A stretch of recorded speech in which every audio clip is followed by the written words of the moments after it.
Hey everybody, welcome to the Gootzcast for April 30th. I did a whole month of Gootzcast. If you go back on the archives, you can see every single day it was either me or Andrew Lee or some comedian or some girl on my web series. We talked about bullshit.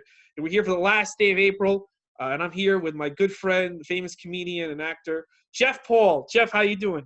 I'm doing great. How are you guys? Well, I'm okay. I'm here with my dog and cat. It's just another day in paradise for the Goots. I gotta tell you, like people complain this month about quarantine, but the weather has been pretty much ass the whole month. I think that's helped keep people in. Think Oh yeah, about think about what's going to happen next month, June, where the weather starts getting nice. People have been in the house for almost 2 months now, and now they're starting to get really stir crazy. They've exhausted everything they're really going to watch on TV. well I haven't. Right. I think there's a limit on how much you can watch. Well, you just discovered it in Tenet TV, so Yeah. you have like 3 more decades to still discover. Every day is a beautiful new episode of Becker for the Goots. I'll tell you that much. Even Becca, you picked the worst fucking show. What are you talking about? Facts of Life is a great show. It's one of the best shows in television history. Hate Facts of Life. Dude, I mean, they did those girls so dirty. Around season 7 or 8, I don't know who's picking out their clothes, but they all look like, except for the fat one, they all look kind of cute. Like in the early seasons, they all look like they dressed them nice, especially Blair. Now they're dressed them like 45-year-old housewives that are going to PTA meetings, and they got their hair like my mom had in 1986. And I'm like, who the fuck dressed these broads up like they're 40-year-old soccer moms? They were still like in their early 20s, these bitches. I hated that they started to get like sentimental. And did they have like a season or two where Blair's cousin Jerry came and she had cerebral palsy? But she was also a stand-up comedian. That's one of the first times I ever saw stand-up comedy. Yeah, was that retard doing it? And you wonder why you get thrown off of shows because of your podcast. I know, man. But hey, I didn't shit on Caroline yet. Give me a few minutes. That's coming. We're early in the podcast. Early in the podcast, man. But yeah, that was one of the first times I saw a scene in a stand-up comedy show, and I was like, "Oh, that looks kind of cool." I forgot about that. That was another early thing that made me learn about stand-up comedy. Was that little mental case. She's an inspiration. Yeah, I was inspired. That's the quintessential jumping the shark.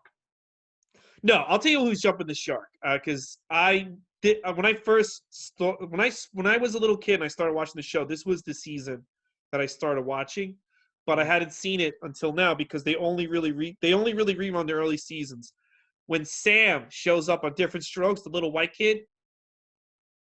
Oh, you hung in there that long? Well, I was born around. That's when I started. Was able to pick my own TV shows. I think 4 years old, and I was watching those episodes. But man, they do Gary because first of all, they kind of don't know what to do with Gary Coleman at that point because they have him do some teenager storylines, but he's still doing little kid storylines with Sam. And I think they should have just never had Sam come in. They should have had Gary because Gary Coleman said to them, I think Arnold should have a girlfriend. He should have a job. He should be like a 15, 16-year-old guy doing things. And they were like, no, we still got to have you be a cute kid. And the guy wasn't cute anymore. They should have had Willis and Arnold do adult things. And I think the show still would have been good. Did the show make it into the early 90s or did it end before then? It ended like 85, 86. But they, even though they did it, they kept Arnold as like this weird in between kid and teenager, but some weeks he was doing little kid stuff with Sam, and some weeks he was trying to get dates. I don't know. It was really, and he looked goofy, Arnold. Yeah, I mean, I really didn't hang in there too much for Different Strokes. The first couple of seasons, Gary Coleman there's nobody better on TV than Gary Coleman. Those first few seasons. If you're gonna start going late 70s, 80s sitcoms, I think it's. Me and my son were just talking about this the other day, things that I liked from that era.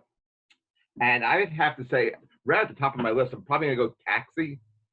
Taxi's great. I was rewatching that. Taxi is great. You know what's really good? And it's the same guy, Dear John. That was pretty good. You really picked the shittiest shows, man. Well, you didn't like Dear John? No, I don't like. Oh God, I can. It's a good thing we're not roommates, man. I can never hang out and watch shows with you. What about Three's Company? Three's Company, I can watch. Yeah, that's a good one. Although I hate when Chrissy leaves and the cousin comes in. Oh, that one I think Jerry is really Lee hot. Harrison. She was awful.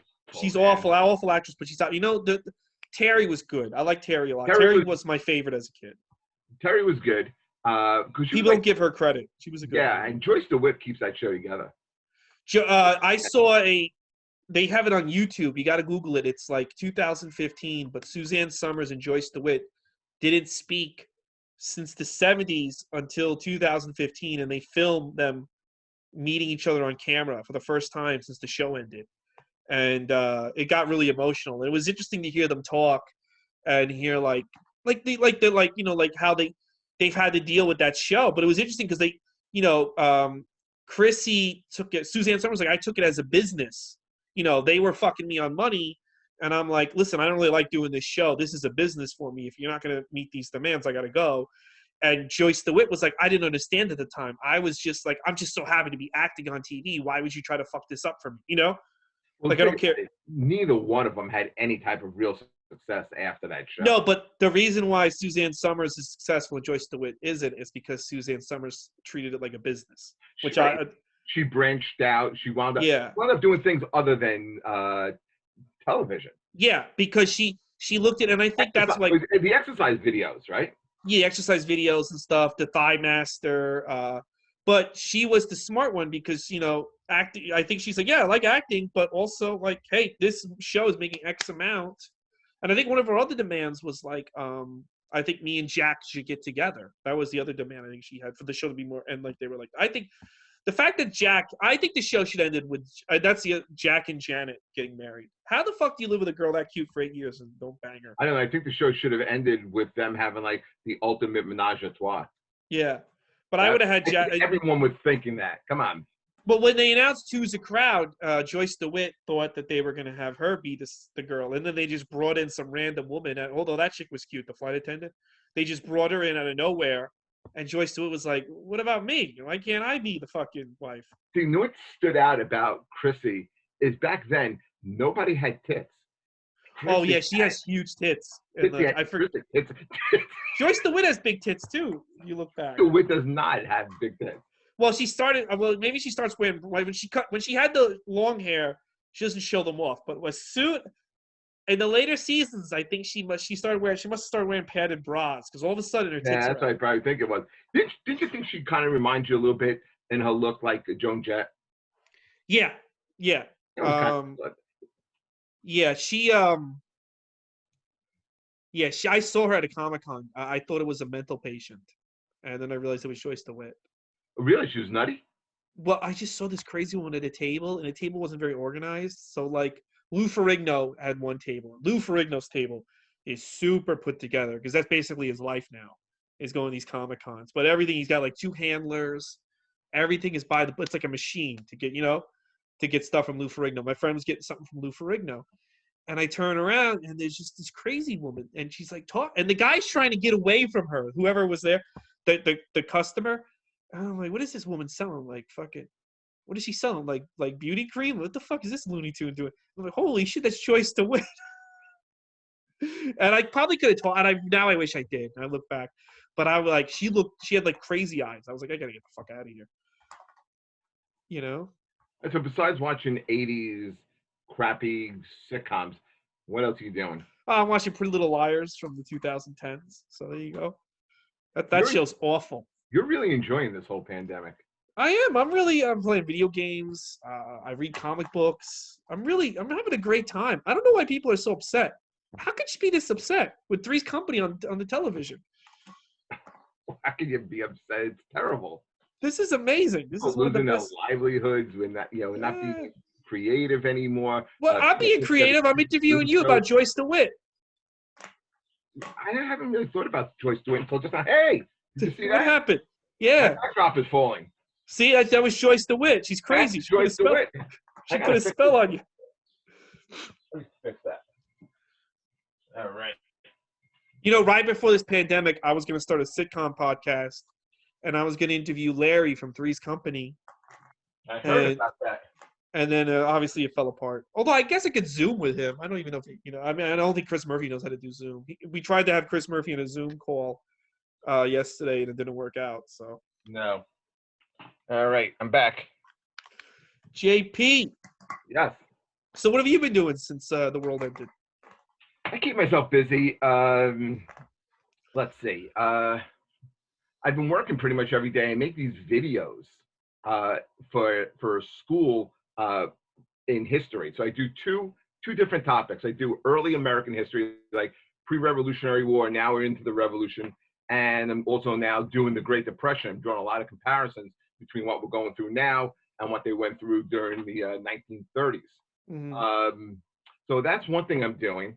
I'm reading a lot. I've been getting, people have been sending me scripts, and I've been reading the scripts, and I actually agreed to take a part in a movie that, once this whole thing kind of loosens a little bit, I'll be able to talk a little bit more about it. But yeah, I agreed to take a part in a movie, which I'm kind of looking forward to. I enjoyed the script very much. What's the movie? It's a movie called Midlife. That's just right now the working title. I don't know if that'll be I don't know if that'll be the title, once it gets shot and everything. But it seemed like a pretty fun project. Other things I've been doing, writing very little. I kind of feel stifled because, like, you'll write, but there's no way to really check, to test things out, to work things out. Mm-hmm. So Yeah. I have over here, I have legal pads of stuff that I'm writing down, right? Oh wow, look at that. Yeah.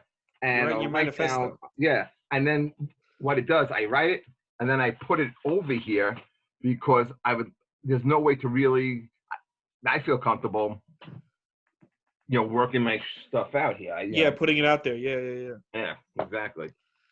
Oh man, I can't believe that. You're right. Some good stuff. Hey, I'm gonna ask you this question about American history. All right, let me ask you this because you're an expert. Okay. I was talking to my podcast. Oh, I'm sorry about that. That's something. That's why I want to do this, to promote my podcast. Oh, what's your podcast? Yeah, tell us about your podcast. You racist. Yeah, sorry about that. Who's your band? Yes. Yeah, Sean Morton and I, we talk to people, musicians, actors. We get comics, politicians, and we bring them on the show, and we talk a little bit about who they are, growing up, and then who their band is, like who's been their band throughout their life. Sometimes it changes. Sometimes people stick with their band. And it's funny because people who like music are passionate about music, and they have good stories, interactions that they met with the band, how it led to other things. We've got some pretty interesting stuff on it. And actually, after I'm done with this, I'm shooting an episode today with the guy who used to play Vito on The Sopranos. He's coming on. And what's his band? Did he tell you yet? Gonna be This Era. This era? This Era, Woodstock. Oh, Woodstock. I thought you meant like right now. Like, what is he? Is he gonna tell you like, oh yeah, I'm a big fan of I don't know Lady what he's Gaga? gonna tell us. That's the whole thing. The only thing we ask him, the only prep we ask people to do is just tell us who your band is in case it's some, like, because we've had musicians on where someone talked about the band Morphine, and I had heard of them, but I really wasn't too familiar with their music. Mm-hmm. So I spent the week listening to the music and trying to find out as much as I can about the band. That's another good thing about doing this podcast is it's really opened me up to a lot of different bands and music that I haven't really been all that familiar with. That's true. Yeah, you learn a lot about, like, there's some bands that, like, you never even heard of this band, and then like they have like 9 albums and they tour. You're like, how the fuck did anyone, like, there's a band that's really big. They're never on the radio, but their fan base is like super into them. Wilco. Oh sure, yeah. I barely ever hear them, but people are still like really into them. If you check out our last week's episode, we had Mark Rizzo on from the band Soulfly, and I didn't realize that this band was as big as they are, and they've been that way for over 10 years right now. Soulfly? Yeah, heavy. I thought they were like a 20-year-old band. They're only 10. Yeah, they're a heavy metal band. No, I thought they were around for 20 years. They've only been around for 20 years. No, I don't think they've been around quite for 20 years. I think they started in the late 1990s, like maybe That would be 20 years. Yeah, so did they start that early? Maybe you're right. I think Mark has been in the band for about 10 years. I think that's been the thing. Okay. Yeah. Mark's been But in the I think band you're for right. okay. I think the band's been because I remember having an album from them from 1999. I mean, we could probably just look this Yeah, up. yeah. I think you could be right. Yeah, see what I mean? It's like I had heard of the band, but I never heard that music. And then I went and listened to it, and it was good. Yeah, they've been around since 1997. Yeah, they're heavy. Mm-hmm. They're heavy, and they toured with Tool, and they toured with a whole bunch of bands kind of like of that magnitude. And yeah, they're really good. Yeah, no, they've been around. Yeah, I have their original album. I have it somewhere in the house. The original album is called Soulfly. Yeah. So, they're kind of racist, but not really. So, yeah, Hey, so that's what I've been doing, at least during the week too. Is getting familiar, working on the podcast. So between the videos and the podcast and the writing a little bit, you find ways to keep yourself busy. And plus, every night my son and I are watching a classic movie. oh, what was the movie you watched yesterday? Last night we watched One Flew Over the Cuckoo's Nest. Oh, that's a great one. That's a very depressing movie, though. It is depressing, and my wife joined in too. She had never seen it and really wasn't sure what it was about. And it's what it is. It's one of those movies that is undeniably good. Oh yeah, you can't deny it. I mean, I know you tried to deny it, but it's not. I won't deny it. You won't deny it anymore. I'm not going to take it down. Okay, I love it. I think it's great. It's not a movie though I can sit and watch over and over again. In other words, it takes a toll on you. Oh yeah, what, you can watch scenes, but the last part of the movie is kind of hard to watch. Yeah, it's very depressing. It like doesn't have a great ending. I mean, it has a great ending, but not like a great. You know what's a movie that's kind of like a downer, but I could watch. It's very thrilling, and I don't know if you if you saw, but every time I watch it, I'm like, wow, this is. And I would make an argument that it's in the top 3 movies of the '80s. Is Amadeus, who's the same director. Who's that? Milos Forman, right? Yeah, he directed. Yeah. Have you watched that lately? I haven't seen that lately. No. Okay, watch that again. Every time I watch it, I'm like, this movie is incredible. Okay. Yeah. I will check it out.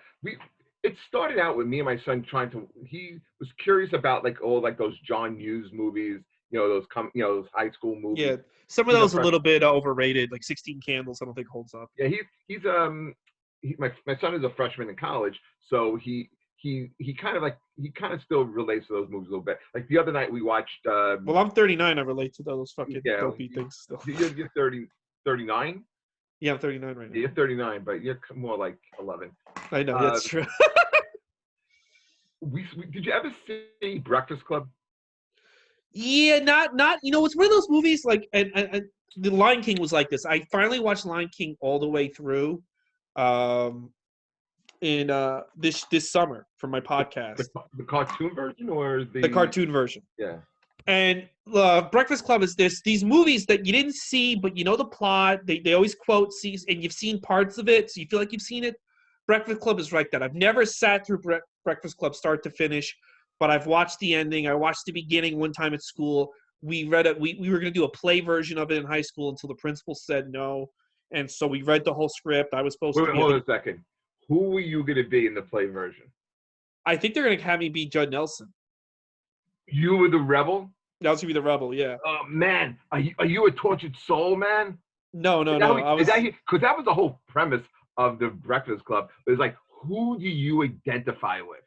Yeah. Well, they had some kid they wanted to be, but they knew I could ad-lib and be sarcastic. You have a lot of anger in you, man. Well, I mean, some people say I do, but I don't have a lot of anger. But you're keeping it down inside because you're suppressing it. I'm just raging. He was supposed to be the goth, right?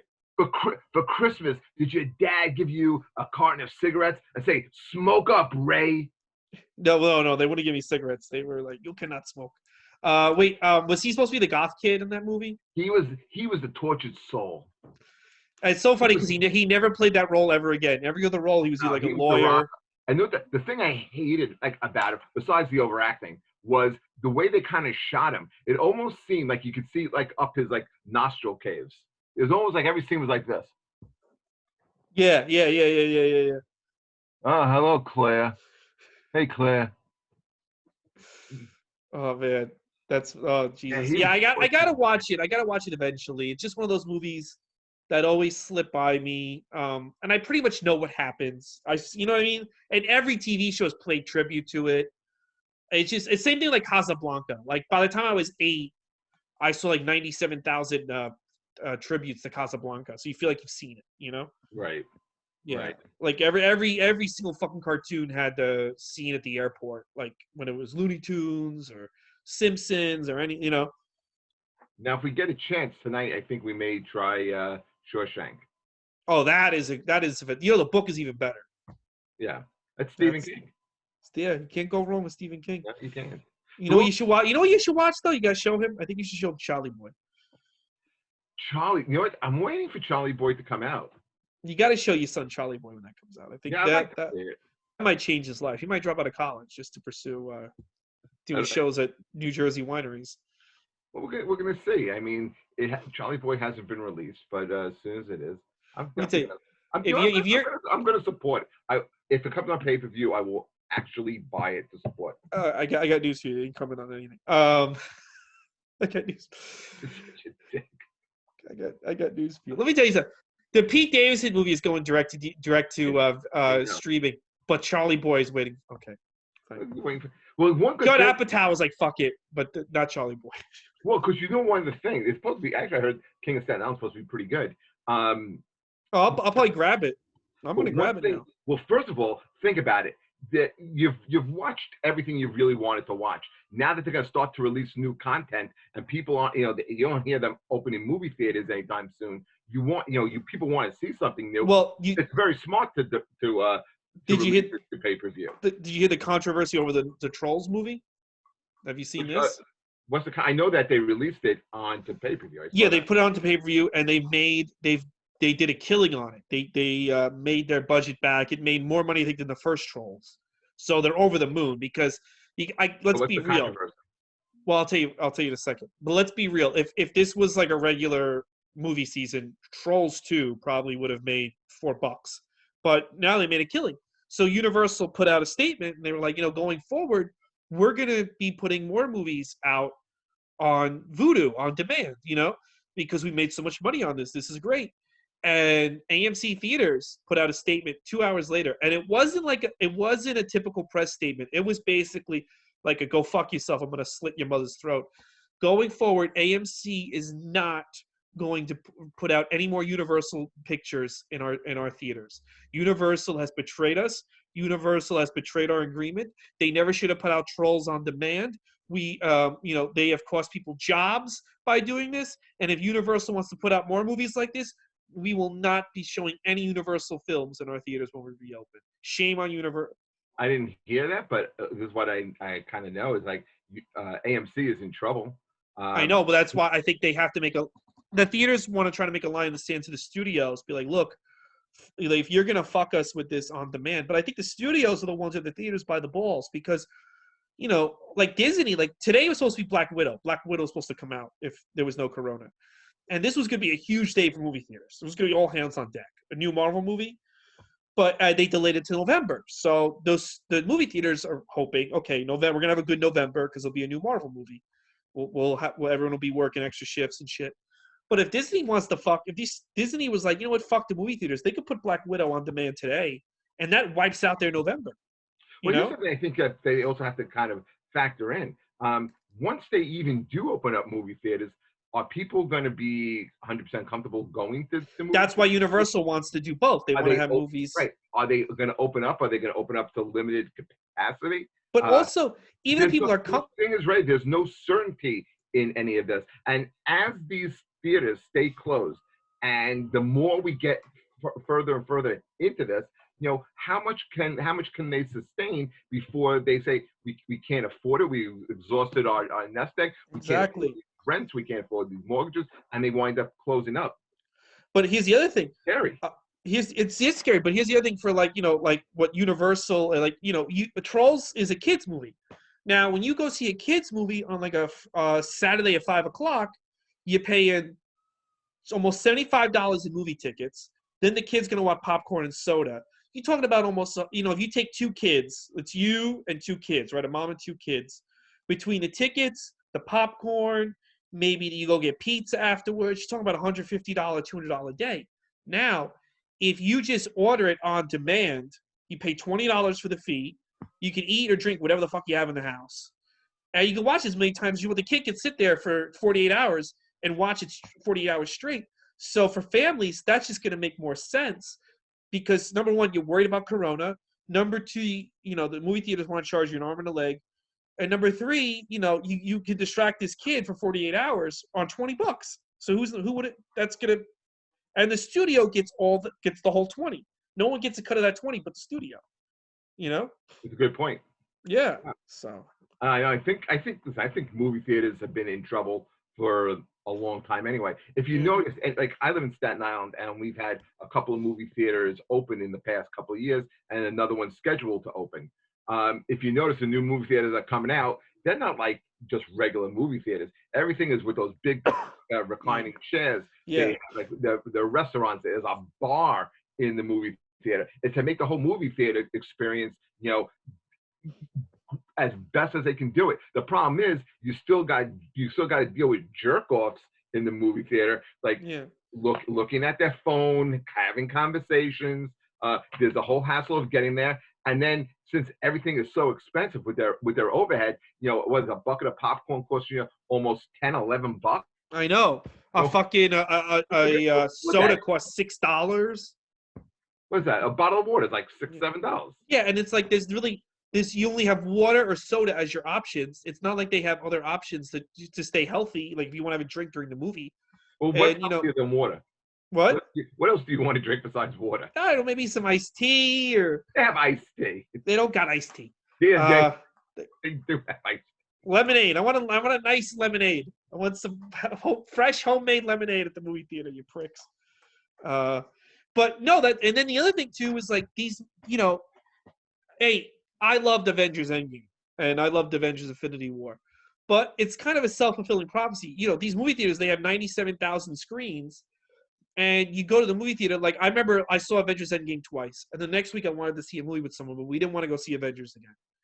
And there was like two other options. You got 97,000 screens, 96,000 are playing fucking Avengers. You got two screens showing a movie that like, I don't, like showing some like, you know what I mean? Like there's no options. Demand, though. What? It's supply and demand. Everybody. No, I know, but I'm just saying. So like. Not me, but everybody else does. But it's like, these, I really only go to the movies. Like I remember when Uncut Gems came out, I was like, oh, I want to see that. You like that, by the way? Yeah, I liked it. You liked it? Okay. I loved it. I thought it was one of the best movies of all time. Yeah, I think people have been very much on the fence. Either they've loved it or they've hated it. I know people who absolutely hated it. Oh, it reminds me of so many fucking shitbags I met in Long Island. And yeah, it's okay. It's a New Yorker movie. I like it. Maybe you're a racist. I don't know. So anyway, what was I gonna say to you about the movies? But yeah, I'll run to the theaters. Like tonight, I would have ran to see Black Widow. I'll run to see Spider-Man, Avengers Endgame, Joker. But if it's a movie like Uncut Gems or Parasite, for example, like Parasite, I got it on Vudu for $12. I own it forever. And I'm like, okay, well, even if I hate Parasite, which I didn't. Did you see Parasite? I never even heard of it. Won Best Picture. No, I didn't see it. All right, it's on Hulu. You got Hulu? Was it The Irishman? It wasn't as good as The Irishman. They didn't have Jeff Paul. Maybe you got to go to Korea to be The in this Irishman. guy's. I didn't see it. But Parasite's a great fucking movie. Wait, is that a Korean movie? It's a Korean movie. No, I'm not watching that. Oh, it's good. Oh. It's got a lot of twists. Subtitles? Yeah. I think there's a dub version on Hulu. Check it out. Well, HBO's going to remake it with white people, so you'll be happier. Come on, now I got to read and do work to watch the movie. I can't do that. There's a lot of scenes with just action. Anyway, I'll go back and watch Xanadu. But I bought Parasite for $12, a 4K high definition. I have a 4K TV, and I liked it, and now I have it forever. But even if I hated it, I spent $12 on it. Whereas if I went to the movie theater, I would have paid $20. Sure. Fucking probably had some retard be like, there's subtitles. I don't want to read. And I just enjoyed the movie here in my house, my friend, and now I have it forever, and I paid $12 fucking. Sounds like you got a plan. Well, I mean, but that's why these theaters are in trouble, because it's like, I think that going to movie theaters is now going to be more of an event. Like, oh, it's a new Star Wars, it's new Avengers. I'll go to the theater for that. Like, they're almost going to be like rides. Yeah, they've been in trouble though. Also, for the same reason why you're happy watching movies at home is because you got a great TV, you have a great surround sound Hmm. system, you're in the comfort of your own home. Nothing can beat it. Yeah. So I mean, so it's not like you're even giving up that much quality. Now there are certain movies that I think you have to see on the big Oh screen. Like yeah, like Avengers Endgame. Yeah.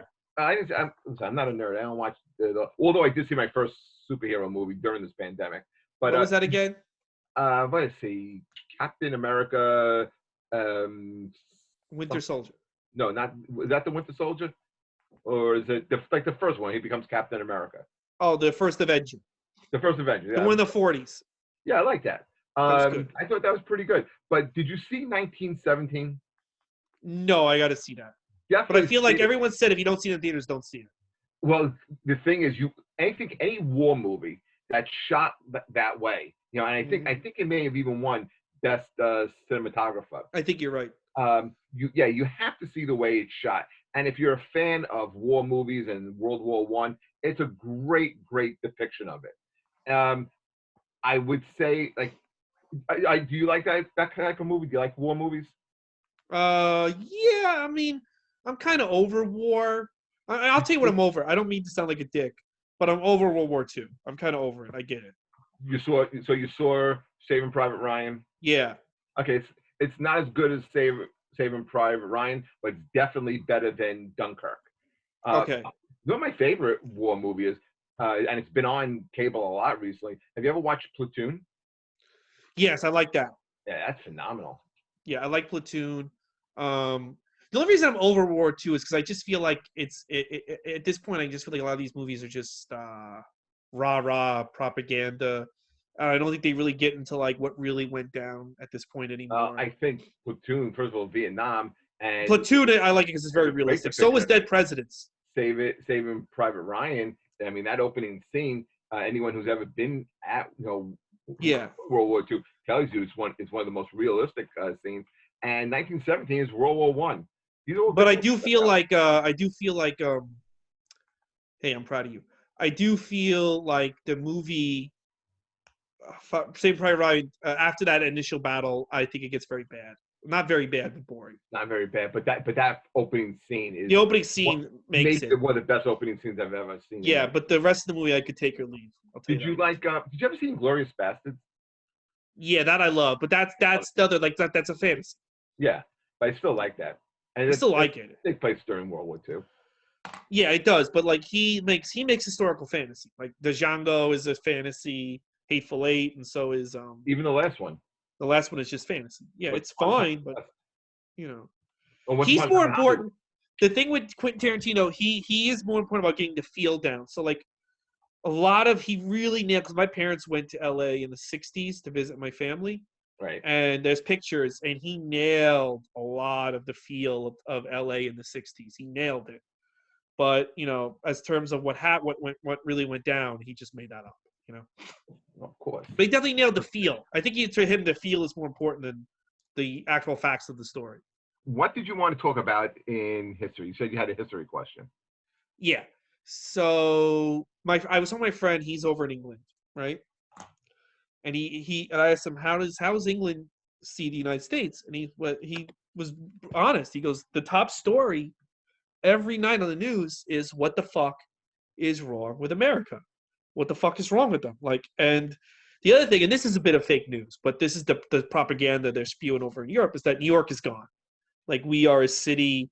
The city has fallen. We're a third world country at this point. It's over. New York's over, right? But he was saying to me like after World War II, every country pretty much suffered. Except for United States. United States is the only country that really and Russia. Russia became a superpower. Yeah. Both our countries thrived. That starts the Cold War. Because we didn't really, no one attacked us. There was nothing really bad that happened to us. Except for Pearl Harbor. The reason why the United States and Russia become superpowers after World War II is because the war was fought in primarily Western Europe. Yeah. The United States had bombed Japan. Okay, so Japan was taken out. China had basically stayed out of the war because they were going through a revolution of their own. Okay, So the two countries that really emerged as superpowers, because we really didn't suffer any physical Because devastation. nobody came. Well, yeah, nobody shut. Right. They didn't blow up, New York or anything. Exactly. I mean, the Yeah. closest that it came was the attack on Pearl Harbor, and at that time, Pearl Harbor was part, was in outside Hawaii, right? And Yeah. in Hawaii, and Hawaii wasn't even a state yet. No, it wasn't. And yeah, but my friend was saying like he thinks the reason why we're having a hard time with this and other countries aren't, because other countries had to suffer. They had to sacrifice back after World War II. So when the government says to them, you got to sit on your ass and do nothing until January, because I think in England they're saying until January. They're like, all right, we'll do it. But the United States, we don't really know how to make sacrifices. We don't really know how to hey, you got to suffer for a little bit.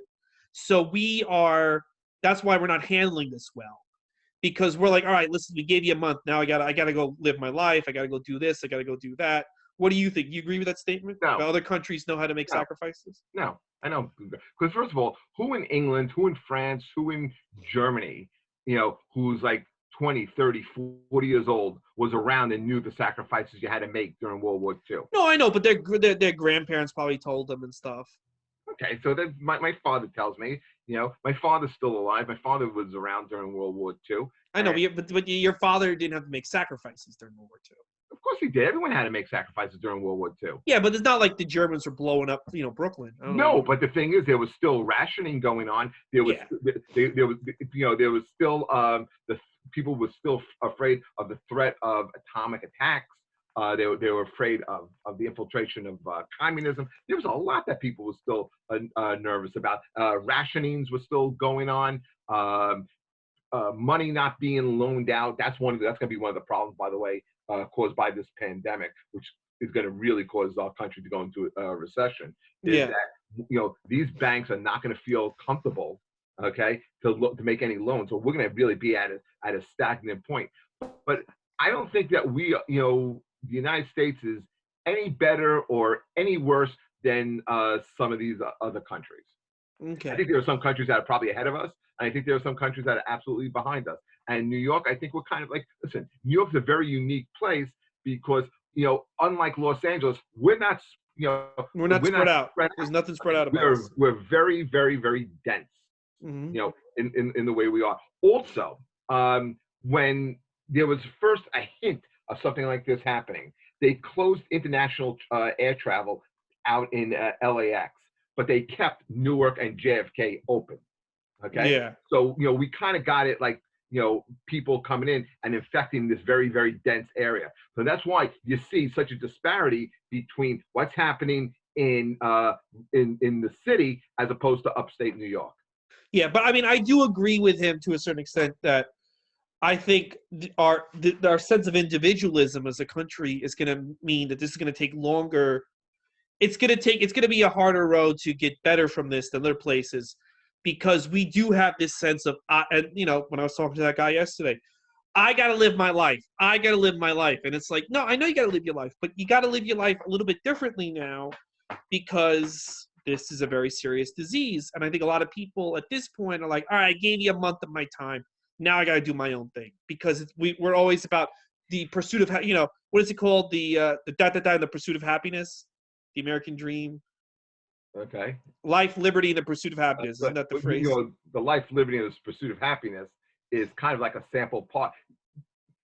Thomas Jefferson gets credit for that, but really he gets that from John Locke, who wrote that in a book called The Second Treatise of Government. And what he's talking about is how, people's God-given rights that you don't have to earn. By birth, you are entitled to these rights. So he's talking about that people have the right to life, liberty, and John Locke says property. Yeah. But in the United States, we're not ready to give up property. Jefferson changed the words around: life, liberty, and the pursuit of happiness. I would agree with the property before I would agree with fucking pursuit of happiness. Property has value, and we don't want to give that shit up. That's true. Yeah. Go be happy owning nothing. I want to own everything. Go be happy. Here, I'll sell you things that'll make you happy. Here, you want to use a PlayStation, you prick. Nowhere I could see your friend's statement having some accuracy is Wait, But I just think the sense of individualism we have, I think that's why it's going to be a longer road for us. Individualism, you substitute that word for entitlement, and then I think you're definitely onto something. But I think as we're definitely entitled. Very entitled, yeah. Where everyone feels that they're owed something. I think our biggest problem during this whole pandemic, and it's really being exposed, is how idiotic our government is.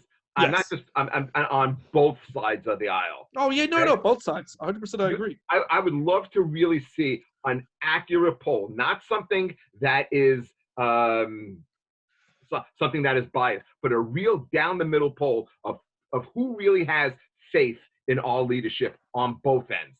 Like really, look at the election that we're going to have coming up. Donald Trump, Joe Biden. Are you telling me you have faith in any one of these two? Can I tell you, PJ was somebody, he was watching Fox News and he hates Fox News, but they brought up a good point. And I agree with them on this, is that the Democrats with the Kavanaugh thing, that Kavanaugh case, right? The sexual harassment case. Yeah. This woman had a story. I don't know, that Kavanaugh, touched her asshole at 5 a.m. There were 4 other guys around. She doesn't really remember. It was in 1983 in a basement of a basement. There was a lot of vague allegations. But at the time, believe women. You gotta believe women. You gotta. She's telling the truth. You gotta. This is what women. You gotta believe women. You gotta believe women. And I think Kavanaugh's a creep. But there's got to be evidence. There's got to be. But hold on. Right. But hold on. But now they're contradicting themselves. Believe women. I agree. There's got to be evidence. 100%. But now Biden's getting accused, and all of a sudden, well, there's got to be evidence. You got to, you can't. It's like we can't have it both ways. You pushed an agenda for 2 years, and now you're going back on that agenda. So now you're showing you're just as bad as the fucking Republicans. Look at how out of touch Hillary Clinton is with the fucking American public. The day that Biden is the attention is amped up about this case, that's when she comes out and endorses Biden. Yeah. How about holding off a little bit? How about holding off? The New York Times saying that they did a thorough investigation of this, and they clear Biden of any wrongdoing. And then just today, more evidence coming out, more women stepping up that he had this type of behavior. I think, look, we threw out the electoral college. I think what we should do is, you can't throw out the electoral college. Not electoral college. You threw out the primaries. I'm sorry. I think Democratic Party should call an audible. I don't think this guy wants to do it, but I think he should do it. I think they should just put Cuomo in his place at this point. Even Cuomo said he doesn't want to do it. But Cuomo said he doesn't want to do it. Would he have a shot at beating Trump? Listen, yes. I think if Biden would have ran in 2016, I think he would have beaten Trump. I think Biden's going to get his ass kicked just based off this fucking allegations. I mean, I'm still not 100% sure with that. You guys see, how this pandemic plays out. If the pandemic goes away, so I'll say this. Go away. Okay. If the case November is still going to be here. No, I know. But if it's not as bad as it, according to some comedians, it's going to actually go away in fucking June. So, all right. According to some fucking people, we got to live. It's going away in June. In fact, I don't think there's going to be any comedy clubs opening in June. Okay. Well, it's not here. In the world where the magical fairy comes down and gives us all Netflix specials for the summer, I think Trump has a chance to beat Biden because he's going to hone in on the sexual allegations and also spin it that he defeated the virus. But if the virus doesn't go away and a lot more Americans die, which is 100% going to happen, I think Biden might have a chance. If he goes like, all right, look, I touched the girl's hiney. This fucking guy killed more Americans than Vietnam, 9/11, and such. I mean, when we get to the final number, I guarantee you it's going to be very, very high. And I think that'll be the case. But yeah, you're right. So he does have there is a chance, but I don't think Biden is smart enough or savvy enough to seize that chance. And I think these allegations are going to get worse and worse. I think there's stuff there we don't even know about. We will see. And that's why I don't think Bernie's the answer. I think Bernie's going to get Bernie would have got his ass beat. Two radicals. The big business wouldn't even allow him to be. Bernie would get his ass beat. I think the best chance you got, even if he doesn't, the fact that he doesn't want to be president means he should be the fucking president, is Cuomo. I think right now, like, just, and what's his platform? I don't want your fucking grandma to die. That's my fucking platform. That's any Democrat's platform. That should be the platform. What's my platform? I don't want your family to fucking die of this stupid fucking disease that became this out of control because Trump didn't do anything about it. That's my platform. I'd like to save your fucking family. So please vote in November. Thanks. Who do you think Biden's going to pick as his running mate? I would pick a woman, because if he doesn't, then the Democrats are gonna. Right now, his worst enemies are the other Democrats. Like Democrats make like people like Allison Clemp and stuff. They make better posts compelling me not to vote for Biden than any Republican could. Like Democrats do not like you know what I mean. So he's got to like appease them. And I would say Kamala Harris or something, or Elizabeth Warren. I'd make one of those two my vice president. Hope he doesn't pick Elizabeth Warren. I mean, you got to win the Democrats some way. I mean, I'll tell you what, Matilda's not going to vote for him. I'll tell you that much. No, I don't think that. I think if he's going to pick a woman, I think the woman is probably the most qualified who would make I think a great running mate would be someone like Klobuchar. Who? Klobuchar. You know, he should make as his vice president just because I think she's really hot. Is that Tulsi Badolsi? What's the fuck's her name? Oh, I like her, Tulsi Gabbard. Oh yeah, women when she started running, the amount of women that were like, fuck her. Well, women don't like her. And I'm like, she's really cute. She's my age. Like, what the? A cute girl my age should be the president before another 75-year-old man. Call me fucking crazy. You know what? It wouldn't surprise me the way she was treated by the Democrats. It wouldn't surprise me if she winds up jumping camp and winds up becoming a Republican down the road. I thought she was I thought she had a great presence. Look, I gotta be real. I'm tired of 70-year-old people becoming president. Lisa, let's be real, okay? Matt Bridgestone had to fly away. Let's just use him as an example.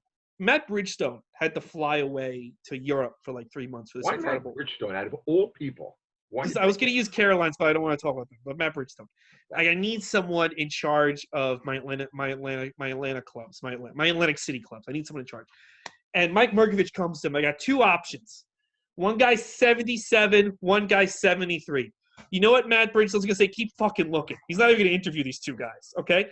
So if we would have put 70-year-old people in charge of comedy clubs, why the fuck are we constantly putting them in charge of this fucking country? Makes no fucking sense to me. A hot chick with a nice ass who's 36 should be the president before any more. He basically owns these comedy clubs. I know, but let's say he needs. It's a hypothetical. He's not going to put a 70-year-old in charge of his clubs if he has to go away for a while.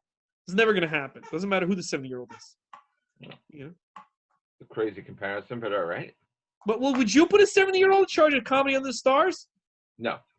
Exactly. You put a hot chick with a nice ass. Comedy on the Stars is a Jeffrey Paul production. All right, but if you had to go film Irishman 2, Electric Boogaloo over in Spain, I don't know. You think they'll pull you back for Irishman 2? Yeah, I think they would. That turns out Hoffa's still alive. He comes out of the grave. It's like, I'm coming for you. Or maybe they up my role and they don't cut me out as much as they did. You become the Irishman. That would see. I think that's what America wants. I gotta tell you, I know I used to say America wants more Jeffrey Paul. I used to say that I want you to be the next Vince August. I think he's writing some crazy stuff on Facebook lately. So I haven't seen it. I love it. You know, I love when people do this. People do this. This is a very smart guy. He is a smart guy, but a lot of people's motives to posting like these weird conspiracies are they just want to get back out there in the world. And I totally get it. Like, you know, they were having fun at their job and they want to keep doing it. So it's like, but I love when people go like, they post these crazy conspiracy theories, these crazy videos. Like, I'm just asking questions. I agree this virus is bad, but I just got to ask questions. And I'm like, all right. In a math class, if someone said to you, hey, 2 + 2 = 4, and also 2 × 2 = 4, you want to be like, listen, yeah, I agree. I'm just asking a question, though. Here's a video of a guy who says it's 197. You know what? I don't even need to see the video. Yeah, but he brings up, I don't care what points he brings up. 2 × 2, 2 + 2 is not 197.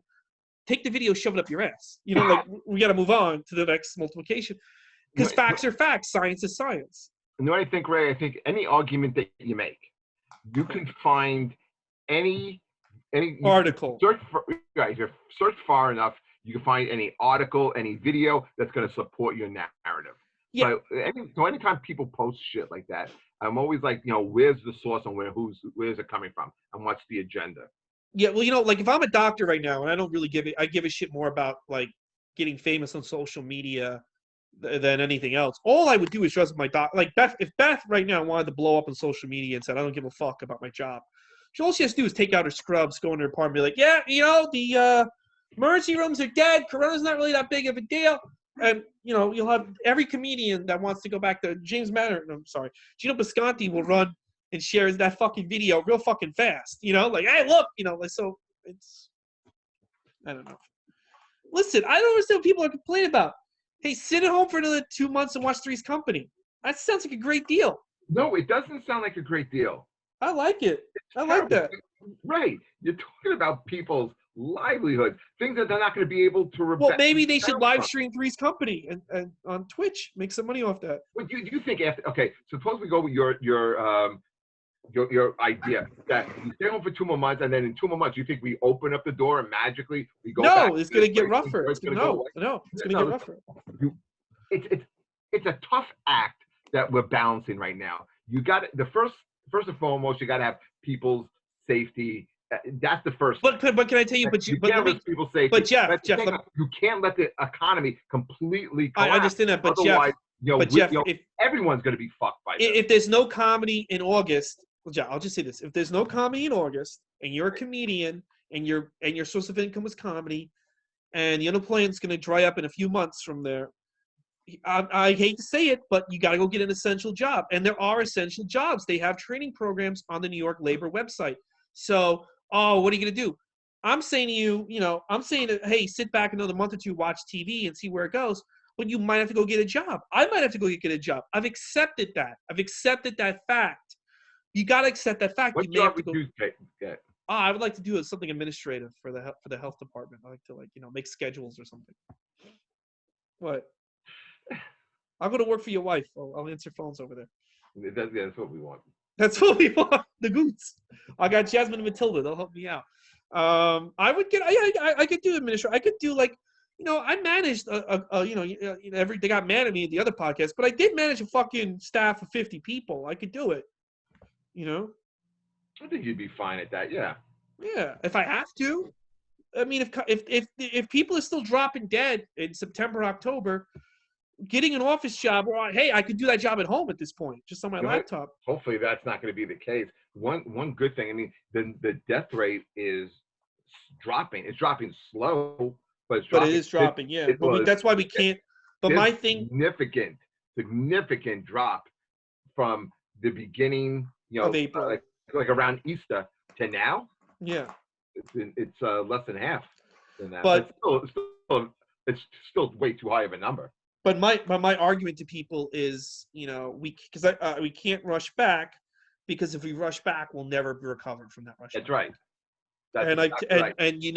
So I gotta live my life. You do gotta live your life, but you gotta delay it a few months. You know what the other thing is, Ray, is we live in New York City, so we're seeing the worst of it. Yeah. If you're a guy who's, say, living in Wisconsin or Montana, other than here, and you're really not seeing the effect, and yet you're still on this lockdown, you can see where people are kind of getting frustrated. So you got to kind of like appease those people too, and that's what I mean. It's kind of like a delicate balance here. You have someone who has a nail salon, a hair cutting place, or a restaurant, a small business, and in their area, less than 100 people have died. There's not a big outbreak of the disease, and you're saying, why not? Why can't we open? I understand that, but I think the bigger problem. Hold on a second. I think the biggest problem with that is, what happened?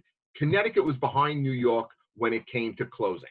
Okay, so when everything closed down in New York, things were still open in Connecticut. So what did you see? You saw an onrush of cars going to Connecticut. People are willing to drive so they don't have to stay in the house and be bored. There'll be an area where people say, well, things are open there, we'll go there. And what's going to happen? Then they wind up bringing the infection with them. And that's what I mean. It's a delicate balance. So, I think the information has to constantly keep going out there.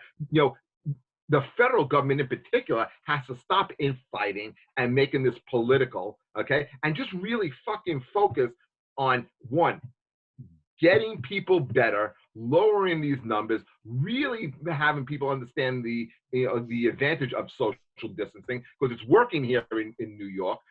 It's slow, and let people know, hey, look, it's going to take a couple of more months, which it probably will. It's going to take a couple of more months. No, it is, and it's gonna be the best few months of my life. I'll tell you that much. Do you think you can make it like next year at this time if we're still in? You think you can make it? Oh yeah, I got so many TV shows to watch, so many video games. What are you going to do in the summertime? I'll go for walks. I got Astoria, and I'll continue to listen. For 3 weeks, I've been binging Pretty Little Liars. It's not a good show, but I got it from it's a show that's it's already over. It's 7 seasons. And I'm just going to march through this and get through it. I'm on season 5 right now. When that gets done, I'm going to hit up a video game, march through the video game. Then I got movies. I got TV shows. There's stuff on Hulu, and I've never seen The Witcher. I've never seen House of Cards. I've never seen I got to finish Ozark. I'm about to fall in a coma watching that. My mom has American in Paris, which I've never seen. I've heard that's a great film. And then I could write a book. I could talk to you every day. What else? What else do I need? What else? I got my dogs. But they're not shooting anything anymore. Like I get so many stuff, but it to come in and to send in a video audition for this and for that and all stuff. But there's like no shooting dates. No shit. I heard they're not going to shoot anything until 2021 Hollywood. Dude, man, you're talking about people's lives. You talk about things that people have worked so hard for that just gone away. I know, but if you keep doing it, you're not going to have lives. I know that. We could keep doing these TV shows, and And that's what I mean by this delicate balance. I hope this new thing with the testing is gonna speed things up. That's the whole thing. You could speed things up. Maybe the scientists come up with a little bit of God's help, you come up with a vaccination or something, that gives people confidence and just gets people feeling better. But this is, my brother-in-law had this coronavirus, and I'm sorry, man. No, he's doing better, but it was very touch and go for a while, and I knew somebody who passed from it, so I want this thing to end as soon as possible. I know so many people that have died of it. Yeah, I know a lot of people who their parents, Ryan's uncle, just so many people. It's racist. Yeah. It is. But I mean, but that's why we have to stay safe and watch Facts of Life. I mean, look, the solution to this virus is watching Facts of Life. I think that's a really good fucking deal. I mean, imagine if this virus was something really, really bad. I mean, this is really bad. Imagine if it was like, something that like, hey, you guys, you can't leave the house, period. You can't do this, you can't do that, you can't, all I gotta do is sit and watch Facts of Life. That's pretty good. It's not a bad deal. What would ruin your life? What? If they stop electricity. I got books. You read? Yeah, of course I read. I'm a racist. Of course I read. Don't you read? I read. I mean, everybody reads. Who doesn't read? There's a lot of books. I got the library. I got a library directly across the street too. I can just break in there and take a bunch of books. I'm reading. I read a little bit every day. Again, I'm doing these social studies videos, so I'm constantly reading. Yeah, no, it's fucking. I love reading. I love reading. I love writing. That's the other thing too. A lot of I guess a lot of comedians I got to get back on stage. Like, you ever thought about writing a book or writing a pilot or doing something with this time? I mean, I haven't written a book, but I'm just saying, like, if you're that desperate to stay, what if you wrote a book, and what if J.K. Rowling was an unemployed fucking loser, and she wrote Harry Potter, and now look at her, she's a millionaire loser. So, what's going to be your first joke when you go back on stage? It's funny. Andrew Cuomo made my daughter. He had a post. He said something during a press conference. He was like, "My daughter sacrificed her prom. She sacrificed not going to prom. She's making the sacrifice. We all make sacrifices." And I'm like, every virgin, that's the case. Every virgin of the last 50 years should have a fucking ticker tape parade thrown for them. Because you know how many fucking virgins made the sacrifice not going to prom?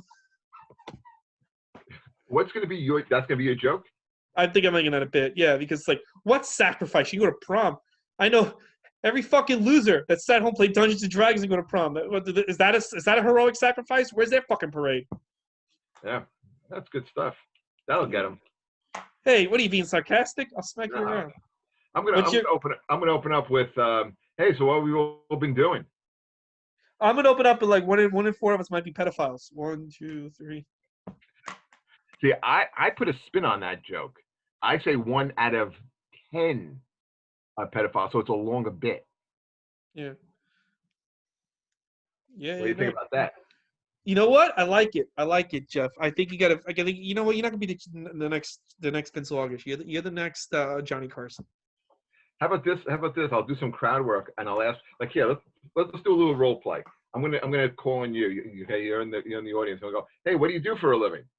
Nothing. I'm unemployed. My job. You're a drug dealer. And I'm a drug dealer.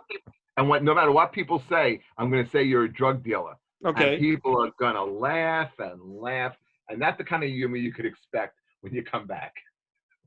Yeah. Just accuse people of being drug dealers. Oh God. Stupid. It's so stupid. Oh man. All right, JP. Where can people find you on social media, your podcast, everything else like that? Yeah, I would love for people, if anyone watches this podcast, I would love for them to check out Who's Your Band. Okay, Who's Your Band can be found everywhere. We're on iTunes and Spotify. I believe we're on iHeartRadio, and there's a video component on YouTube. So we're anywhere you can, Podomatic, anywhere you can find podcasts. That's where you can find Who's Your Band. Sean Morton and I do it. We talk music. If you're a music fan, love you guys to check it out. Hit me up on Instagram. I'm on Instagram, Ray. This guy's a fucking idiot. Hold on. Who's that? So Ryan Mahar posted Ryan Mahar, yeah. He posted a thing that WWE is being bought by Fox and ESPN. Now, first of all, it's proven false. One guy made the statement, Dutch Mantel.